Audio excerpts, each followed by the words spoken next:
This is a film that takes place 4 years after the war in Chicago, which is at the end of the third film, of course. And you destroyed Chicago. They destroyed They Chicago. did. We Yeah. didn't. We I'm weren't from- even Yeah, there. they. We weren't I'm even from there Chicago. at the time. We love Chicago. We're going there tomorrow. We had nothing to do with it, one way or the other.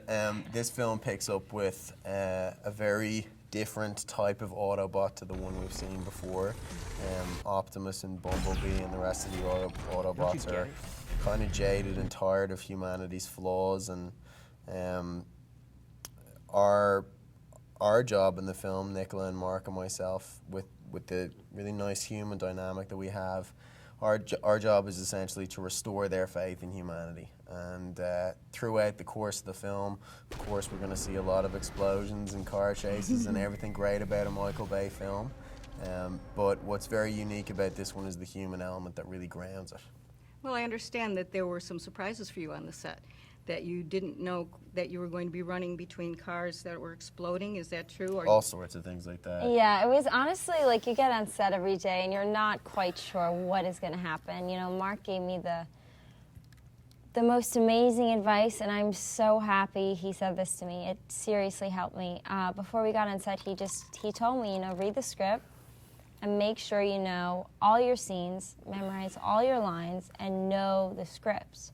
So almost like a play, you know, just from beginning to end, because Michael can get to set and be like, yeah, I want to do the last scene with you and Jack today instead of in a month.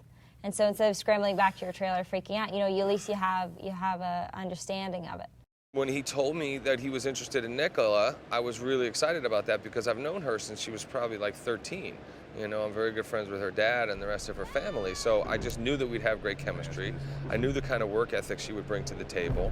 And the great thing about them, they're really focused on doing good work. You know, she doesn't want to be a movie star, she wants to be a good actress.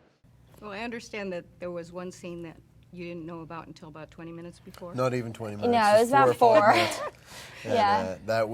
It's a scene from the trailer. You can see it. It's just that massive explosion of the crew Just running, yeah. towards camera.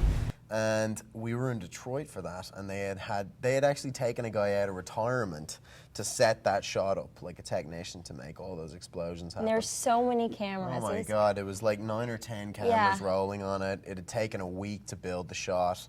And we arrived on set, and it was like, okay, so everything around you is going to explode. You've got 4.6 seconds to run from here to here, and if you fall over, just get up and keep running. Don't stop for anything. So we did it, and it was absolutely crazy. You didn't train for it or anything? No. Well, I mean, we trained. We trained for the whole movie, Yeah. but nothing for, Michael's just like, oh, yeah, just get in there and go. Just go and do it. And did you remember your lines when you were running? Or There did were- you? there No were- lines. There were no lines. There was screaming. There was one focus just to go. Just to You get. feel It the was heat, literally yeah. just get from here to here, and everything really did blow up. It wasn't CG. Yeah, it was none completely of that practical. is CGI. So it's just, you can't even imagine it. It's the most exhilarating experience. It's just everything is flashing, dirt everywhere, like massive explosions. Just the sounds are crazy, and then you get out the far side, and your heart is just pumping in your chest. And the sun was actually blocked out when we got out the far side by all the debris. It was crazy. And just, Jack plays, my secret boyfriend, so the scene where they meet is so much fun, and there's a lot of comedy in this one. TJ Miller and Stanley Tucci and Mark, they're so funny. There's just real moments, and Michael also, he let us improv on set, which is pretty amazing, and Mark will just add a line, and you kind of just go with it, and it was a lot of fun. I think that each of us kind of had to invest a little bit of ourselves into our characters to create that dynamic that's there. Okay. And for me, certainly as like an young Irish race car driver in the middle of Texas, it's a similar thing to arriving in Hollywood as a young Irish actor with absolutely nothing, you know what I mean? And you've got to assert yourself and show what you're worth, and that was exactly what my character was trying to do. Did you drive any cool cars? Yeah, lots of cool cars. He did. Favorite? Yeah.